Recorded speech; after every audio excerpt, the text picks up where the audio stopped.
2026년 1가구 2주택 양도소득세 세율이나 비과세 조건, 양도세 대응 어떻게 준비해야 할까요? 이번 달, 특히 5월 10일 이후 다주택자 양도세 중과 유예 시점이 끝났기 때문에 아래 기사가 눈에 띕니다.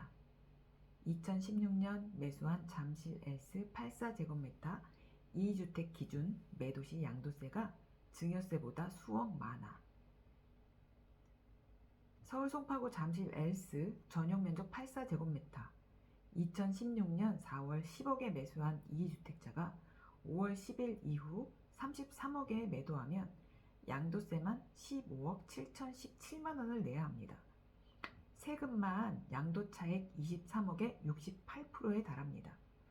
반면 자녀에게 증여할 경우 증여세는 11억 3,005만원으로 매도시 세금보다 4억 4천만원가량 부담이 적습니다. 부동산 매도하거나 매수할 때 꼭 알아야 되는 세금으로 취득세와 양도세가 있습니다.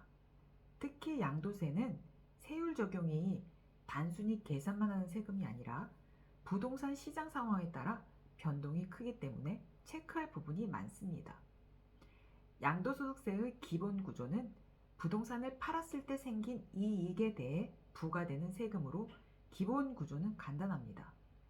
양도소득세는 양도소득세 과세 표준 곱하기 세율. 그지만 보유기간 부동산의 종류, 위치, 그리고 소유자의 상황에 따라 세율이 달라지기 때문에 꼼꼼히 살펴볼 필요가 있습니다.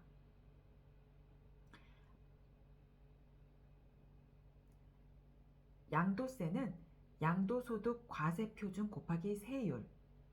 하지만 보유기간, 부동산의 종류, 위치, 그리고 소유자의 상황에 따라 세율이 달라지기 때문에 꼼꼼히 살펴볼 필요가 있습니다.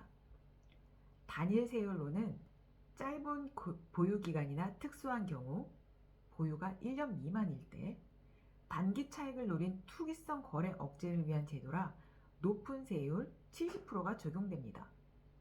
일반적으로는 기본 세율, 2년 이상 보유한 부동산을 매도할 때 기본 세율이 적용됩니다.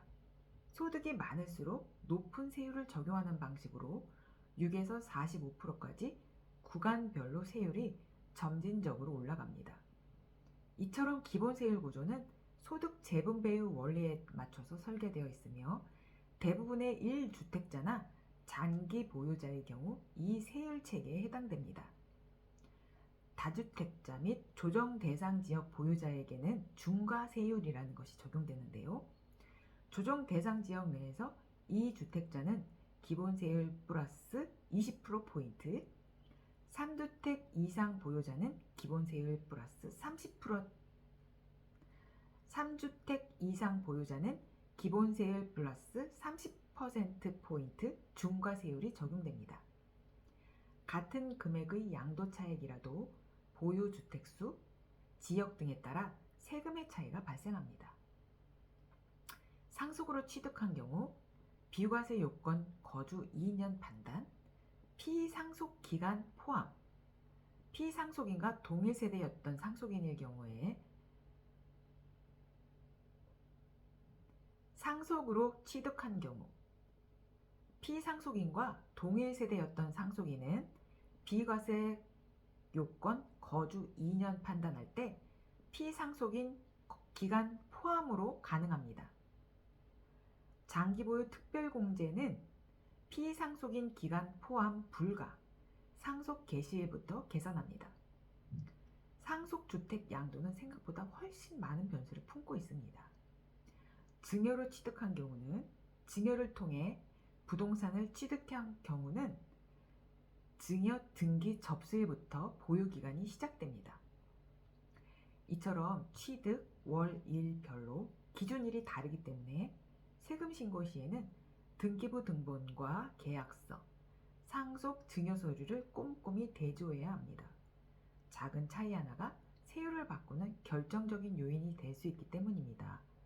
복잡한 세금 문제일수록 혼자 고민하지 마시고 누군가와 함께 정리해서 도움받기를 권합니다.